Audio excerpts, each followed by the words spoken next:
আজি 15 আগষ্টৰ যেহেতু আমাৰ আজি ব্ৰিক্স ৱাকিং কম্পিটিশ্যন আজি আমি আয়োজন কৰিছিলোঁ, কিন্তু আজি দেখোন 3-4 বজাৰ পৰা ৰাতিপুৱাৰ পৰা বৰষুণে আমাৰ কাৰ্যসূচী আছিল 5টা বজাত। কিন্তু এটা কথা মন কৰিব লাগিব, আমাৰ খোজ কাঢ়োতাই যিটো ব্ৰিক্স ৱাক কম্পিটিশ্যনত অংশগ্ৰহণ কৰিছে প্ৰায় কম, যেহেতু বতৰ ভাল আজি শুই থাকিবলৈ ভাল পাইছে।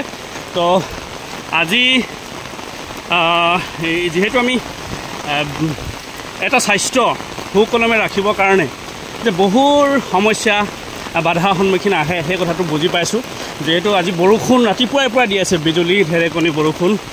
এটা কথা ঠিক যে আমাৰ প্ৰকৃতিৰ নিয়ম প্ৰকৃতি কৰিছে, সকলোকে পানী লাগে, পানী অবিহনে জীয়াই থাকিব আমি নোৱাৰোঁ জীৱকুলে। সেই হেতুকে প্ৰকৃতিৰ ফালৰ পৰা তেওঁ নিজস্ব যি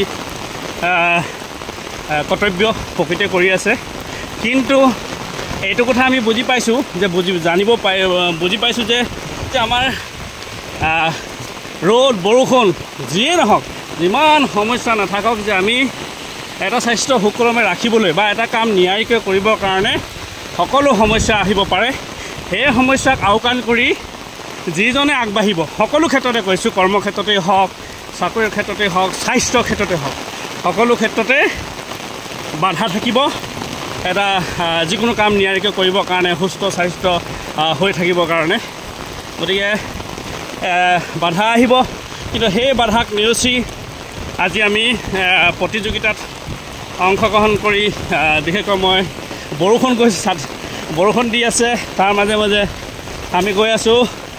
মোৰ আগত গৈ আছে আপোনালোকৰ, মোৰ পাছতো আছে, মই মাজত আছোঁ, মোৰ পাছতো বহুকেইজন আছে, মোৰ আগে গৈ আছে। বিশেষকৈ আপোনালোকক দেখাইছোঁ, বহুত আঁতৰত এৰি থৈ গ'লচোন। আচলতে আমি আজি কম্পিটিশ্যনটো 15 আগষ্ট বন্ধ দিন, আচলতে আমি এতিয়া সদায় খোজকাঢ়িব লাগে। কেইজন থাকি গৈছে, এজন একেবাৰে ফাৰ্ষ্ট যিজন গৈছে তেওঁ 77 বছৰ হ'ল, তেওঁ 1 নম্বৰত আছে। ছেকেণ্ডত ইতিমধ্যে মৃদুলমণি চুতীয়া ছেকেণ্ডত, মানে ফাৰ্ষ্ট ছেকেণ্ড থাৰ্ডত। তাৰপাছত দেখা গৈছে আমাৰ ললিত দিহিঙীয়া ডাঙৰীয়া, তেওঁ গৈ আছে। তাৰ পাছে আমাৰ ধ্ৰুৱজিৎ গগৈ তেখেত গৈছে। তাৰপাছত মই, আৰু মোৰ পিছত অলেখ আহি আছে।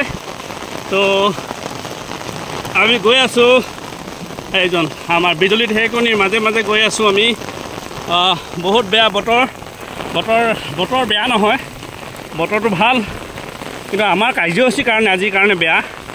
কিন্তু বতৰটো খুব ভাল, মানুহৰ শুই থকা মানুহৰ কাৰণে, প্ৰকৃতিৰ বাবে, মাছ নদ নৰ্দমাৰ কাৰণে, সকলো কাৰণে আজি বতৰটো ভাল, কিন্তু আমাৰ কাৰণে বেয়া। যিহেতু আজিৰ দিনটোত আমাৰ প্ৰতিযোগিতাৰ কাৰ্যসূচী পৰিল। গৈ আছোঁ আমি 4 কিলোমিটাৰ বাট অতিক্ৰম কৰিব লাগিব। আমাৰ নিৰ্দিষ্ট গন্তব্যত পাবলৈ এতিয়াও 2 কিলোমিটাৰ বাকী আছে, 2-2.5 কিলোমিটাৰ বাকী আছে।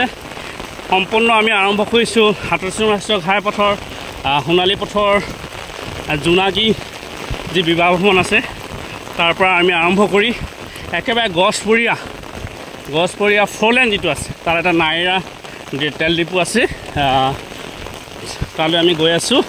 আৰু যিহেতু গৈ আছে, মোৰ আগে গৈ আছে, first prize, second prize, third prize আমি বিতৰণ কৰিব ৰাইজে। গতিকে গৈ আছোঁ। স্বাস্থ্যৰ প্ৰতি সচেতন হওক সকলোৱে, ৰাইজে, জনসাধাৰণে। এইকেইজন চাওক, সেইকেইজন গৈ আছে।